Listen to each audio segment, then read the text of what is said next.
Hey guys, Q here inside Stand On Liquid, and this video is about helping you select the right board for you.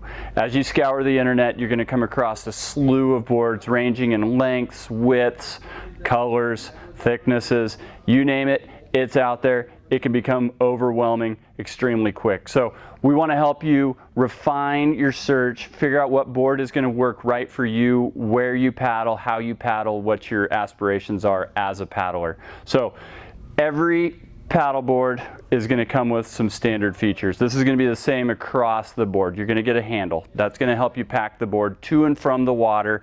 It's typically in the center, so it's a nice balance point so you're not dragging the nose or the tail. The other thing is you're gonna get fins. It may have multiple fins, it may have a single fin, but you should get fins. The other thing that you're gonna get in your SUP or your stand-up paddleboard is a traction pad. That's the spot where you stand. It's gonna be a nice cushy area. It lets you have grip and remain in contact with your board at all times, unless you fall off. But it's a water sport, don't worry, you're gonna get wet and that's cool. So first, as you go through this whole thing, there's shapes. So there's two distinct shapes out on the market. One of which is like this Latitude 44 Cascade that has a V-shaped nose that is either a touring board or a displacement board. There's different nomenclature out there for it, but really what that nose does is it allows the board and yourself to pierce through the water, whether you're going upstream, so through the current or through chop. It's really efficient and it's just going to maintain holding a line, get a good consistent speed as you paddle. The other shape you have is an all-around or a planing board that has more of the traditional rounded shape to the nose. These boards work great, either one of them out on the water. It just depends on how you want your board to perform for you while you're out there. Now, that's two things. That's easy.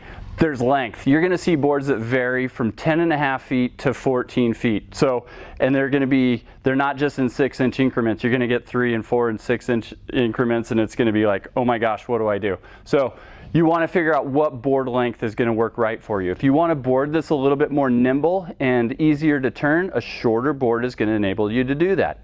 If you want to be efficient and go straight while you're out there, a longer board is going to, there again, enable you to do that. So figure out how you want the board to perform, where you're paddling at. If I'm going to paddle surf, I want something that's a little bit shorter. It's going to have more of this rounded nose to it, and I'm going to be able to maneuver in the wave like I want it to. If I'm going to be flat water, rivers, lakes, bays, wherever you're at, and go straight, no surf, the touring board is a great way to go about it.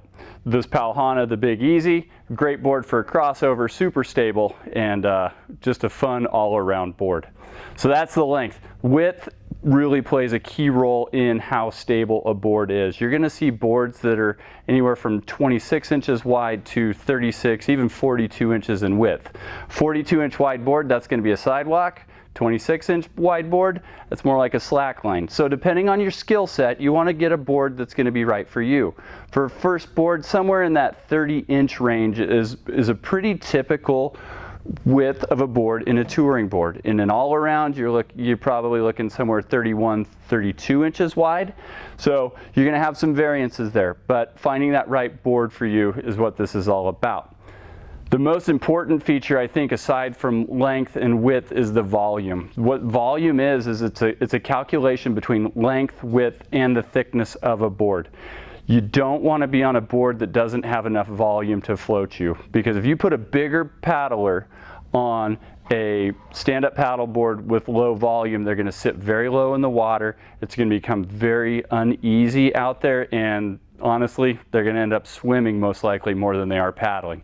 So get a board that has enough volume in it that's going to help float you. So in this, we've got the Latitude 44 Cascade and the touring board, the Paddleboard Big Easy, and an all-around. You've got various lengths and widths and sizes, and what we want to do here at Stand On Liquid is help pair you up with a board that's going to suit your needs for the long term. We want to get you on a board that you're going to want to go paddle on, tell your friends about, and get everybody in your circle, involved, out on the water. Paddleboarding's for everybody of all ages. If you can stand and paddle, you're a stand-up paddleboarder. I'm Q, I'm inside Stand on Liquid. This is a little 101 on how to pick the right board. So if you have questions, check out our website, standonliquid.com. Give us a call here at the shop. The fellas and the gals, everybody's well versed in products, and we'll help you pick the right board. Thanks for joining me.